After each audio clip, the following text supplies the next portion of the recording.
Hi, this is Dr. Knotts, and today I want to teach you on some forms. I'm not wearing my uniform because the uniform will cover up the actual ability to see how the positioning of the arms and the legs and the feet should be. Most people don't understand, but uniforms were also designed so that people could not see the way your joints were aligned, the way your feet were pointing, the positioning of your arm in retrospect. It was designed so people couldn't tell what you were going to do. It cut back on the ability of you to telegraph, which means to show them how you were going to possibly move. That's why, like for instance, some gis or uniforms will go all the way to the ground so they cannot see your knees, how they're bent, your feet, how they're positioned, because if you have them hidden, then they can't tell which way you're going to spin or turn. So what I want to teach you today is the basic punch. It's for dragon fist, but it's also for karate. So to make a proper fist, start at the top and curl your hands down and make them as tight as you can, like this. Okay? Now, the hands should be directly in line with the body, just to the edge. The elbow is going to ride along the body. It's not going to leave the body. So, to do a proper punch, it comes along the body, and then just as the elbow leaves the body, it spins. Okay? So, from the side view, comes along the body. Just as it leaves the body, you spin the wrist. You're going to want to strike on this knuckle and this knuckle. Preferably this knuckle right here, but right in here. You can see the way my hands have become deformed from years of punching trees when I was younger. So, a middle punch will come like this.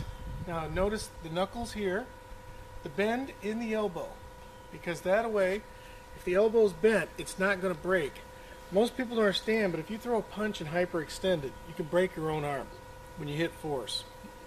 Or if you throw that punch, somebody can simply swing to the side and hit you right here behind the elbow, and your arm will snap because it's hyperextended. So the punch should have a curve, a bit of a bend in the elbow. Now, the true force is generated from the feet. The balls, between the ball and the heel of the foot are two pressure points. The energy will come from just behind the ball of the foot or just in front of the heel. So, I'm going to show you first. I'm going to do it at an angle so you can see better. This is a low punch. And come straight in here. You're striking above the groin. This is called the Tantian. It's the lower region of energy. So, Tantian.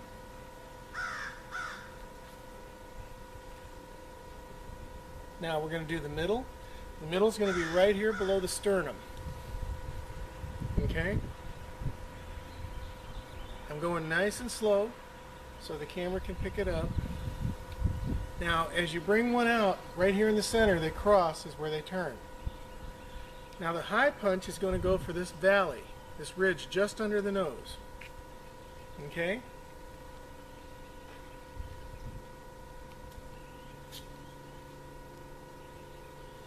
Now, I want to show you feet shoulder width apart. You can put either foot forward, it doesn't matter. From this position here, now this is more of a dragon, leopard. Remember the leopard fist? Okay? We're going to go with this. So, shoulder width apart, punch in the middle. This time, pull it, cross the body, punch. Look this way, pull, cross the body, punch. Look to the front.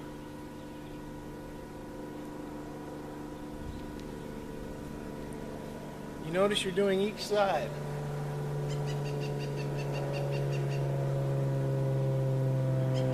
Let's go high.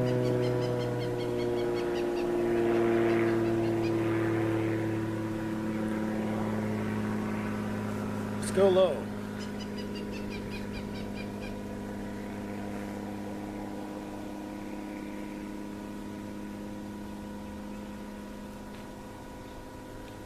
Okay, remember to breathe. You don't want to hold your breath. Middle.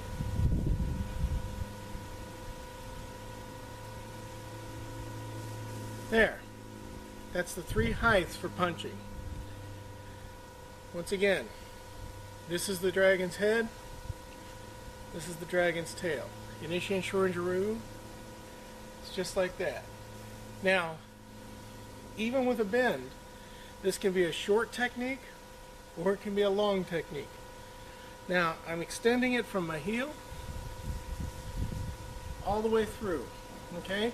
So if I want to hit somebody that's right about here, I can simply come straight across. Okay? So, that's the first of your punching techniques. Okay. Now, following along, hi there again. This is going to be the second aspect of techniques. I want you to learn, now we practiced before in the introductory lesson about the crane, the sides of the hands. I want you to learn a little bit more from this point here. So we're going to go from here, and today I want to teach you how to walk properly. So I'm going to back up. This is called the half moon step. It's a short version. Feet are shoulder width apart. When you go to walk, you're going to take your foot and bring it like a moon towards the other foot. All your weight's on this back leg, and then you're going to step down. The toe and heel of the foot should be in alignment, straight across, shoulder width apart. So when you walk, you bend this leg, put the weight on it, and that way your foot is always active. Half moon step. It's a very solid stance. Now, when you bring your feet like this, it also protects you from, when you're in a fight with somebody that's good, they can trip you. This gives you the ability to lift your leg out of the way and step. Lift your leg out of the way and step. Very important. So, we're going to practice this half moon step, and I want you to put your left foot forward, or on the sake of the camera if you want to do your right. Now, I want you to take and bring this hand up, left hand at the top, bottom, low block. Half moon step, low block. Now this time, as you step, bring them up, and as soon as you set the foot down, have the block down. Bring them up, as soon as you set the foot down, have the block down. Learn to breathe a little bit.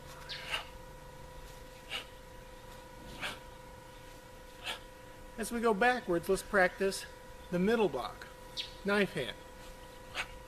Okay?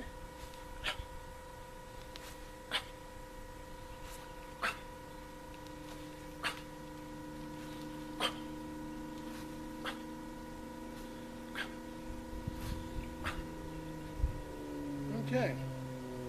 Toe to heel. Let's go forward.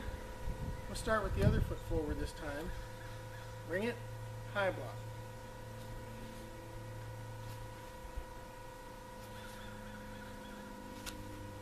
Told you, huh? Okay. So you get the idea. You bring the half moon step in, shoulder width apart, toe to heel. I hope that you've learned this lesson. We're going to incorporate these into forms in a little bit. So keep learning everything as we go.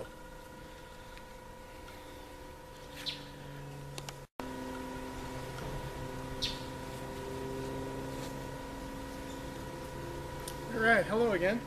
I want to teach you now the basics on front kicks. There are several variations of the front kick. So, take your left leg, put it forward, hit in a fighting stance. The first thing you do for a front kick is you're going to bring this leg up, okay? So the knee is up, and then you're going to kick and hit the ball of the foot, bring it, set it back. Okay? You bring the knee up, kick, set it back. You do that because if you bring the knee up, it's like shooting a gun. You shoot it straight in. Your knee should be as high as your kick. If you're going to kick in the chin, your knee needs to come up to here and then go straight out. So the first front kick, and I want you to do this with me.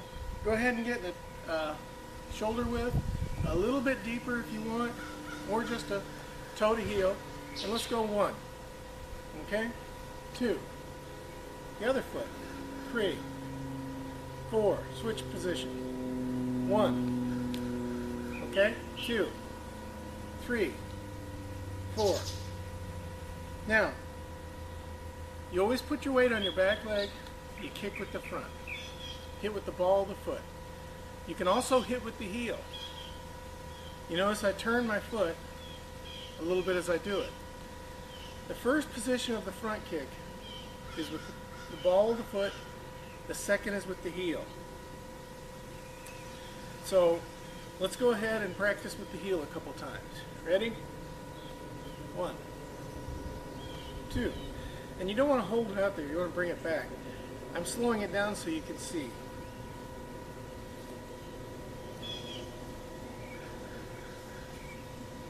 Okay? The next type of a front kick I want to teach you is going to use the knife edge of the foot.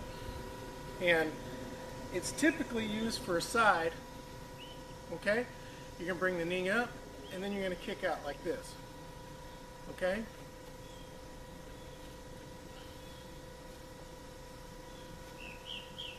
So it twists from here. You can do it to the front.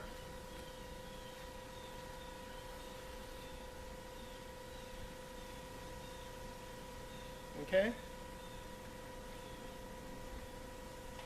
And that's typically used for striking at the knees of an individual.